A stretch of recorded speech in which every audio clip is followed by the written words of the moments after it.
Est-il plus belle aventure qu'un camp, vécu fraternellement dans l'amitié des âmes, unies par le même idéal?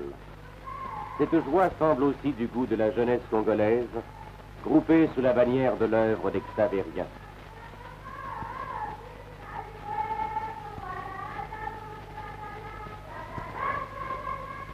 Jean est en retard. Déjà les chants de ses compagnons résonnent dans la campagne. Tout adieu brusqué, il se hâte de rejoindre le groupe. Dut-il souffrir de son empressement?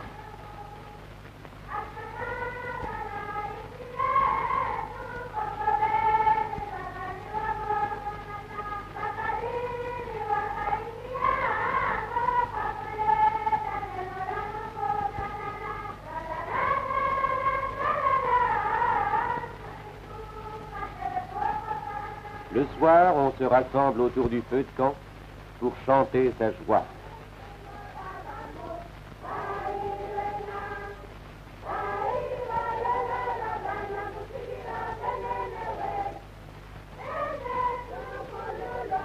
Pour mimer aussi les scènes de la vie congolaise, celle de l'antilope attaquée par un léopard, ou la leste farandole de la chaîne d'amitié que la jeunesse chrétienne forge autour du monde.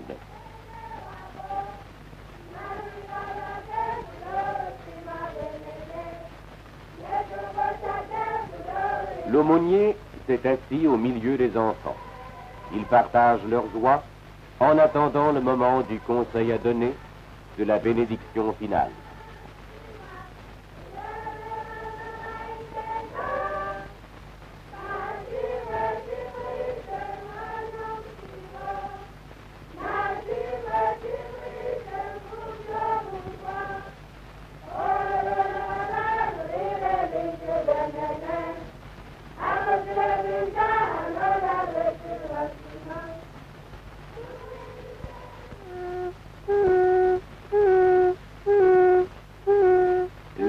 Brève à des corps fatigués, mais la corne du chef est inexorable.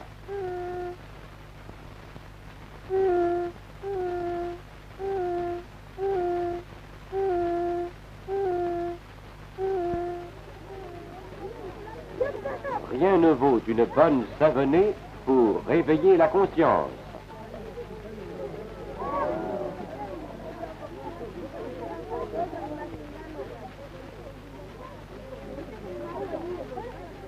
Ni un bon gros caillou pour frotter les talons endurcis.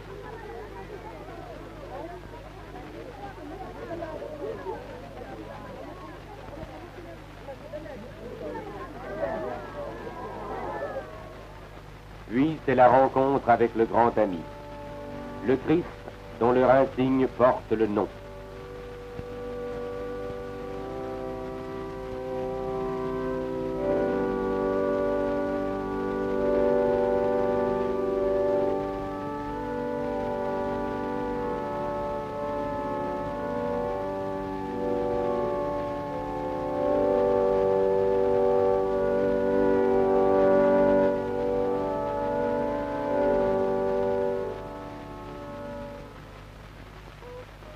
Un impeccable rassemblement et dressé dans la lumière du matin, la troupe salue son drapeau.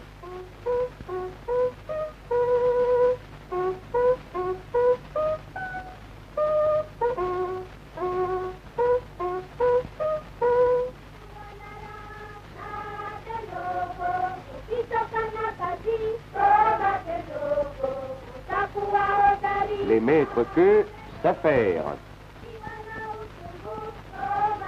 Les uns à la farine,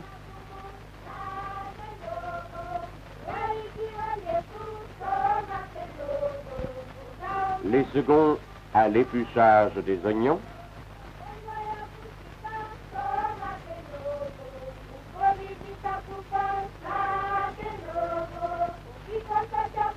d'autres au plat traditionnel, l'ougali, la pâte de manioc dont ne peut se passer un honnête estomac congolais. Mais voilà les nouvelles. Et pour l'amour du journal Kindougou, chacun abandonne la sacro-sainte préparation de l'Ougali national.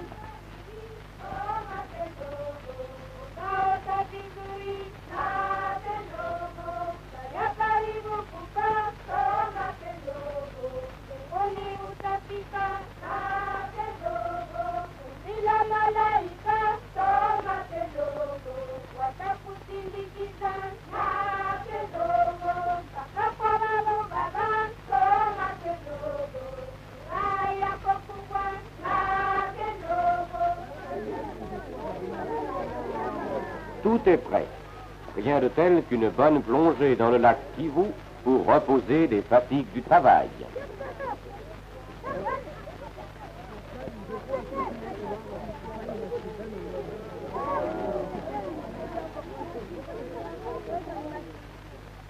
Les jeunes estomacs sont en mesure d'affronter les plats rebondis.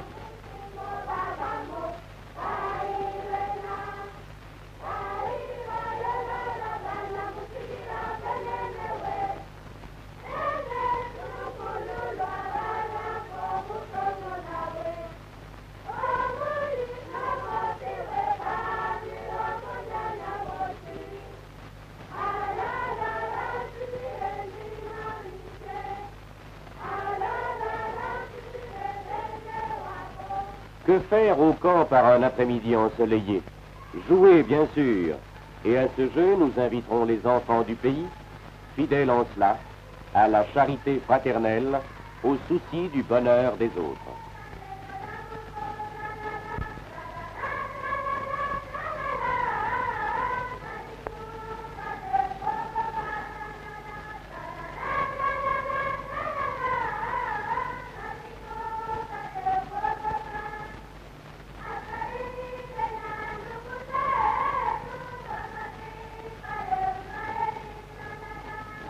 Les gardiens du fanion ont fort à faire lorsque l'ennemi attaque par surprise ou se sauve par des voies pleines d'embûches insoupçonnées.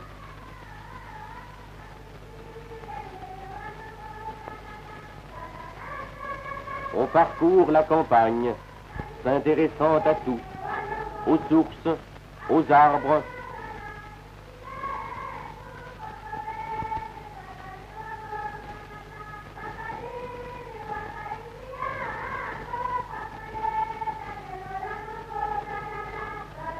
ou bien encore aux grottes, où les lointains ancêtres célébraient leurs étranges cérémonies.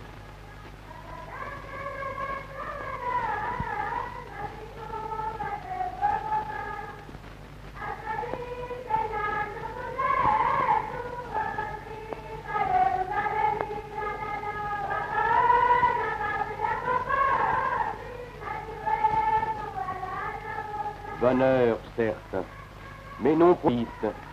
Il faut aller à la recherche des âmes de ces petits bergers, abandonnés sur leurs collines, avides eux aussi de connaître la bonne nouvelle de l'Évangile.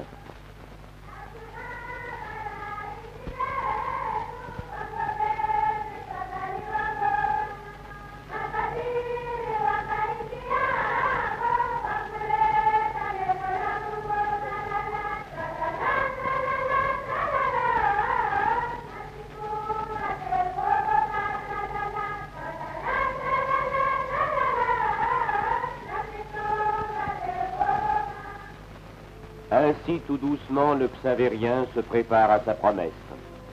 Promesse par laquelle, main sur l'Évangile, il s'engagera à faire de son mieux pour être bon chrétien et aider les autres à l'être.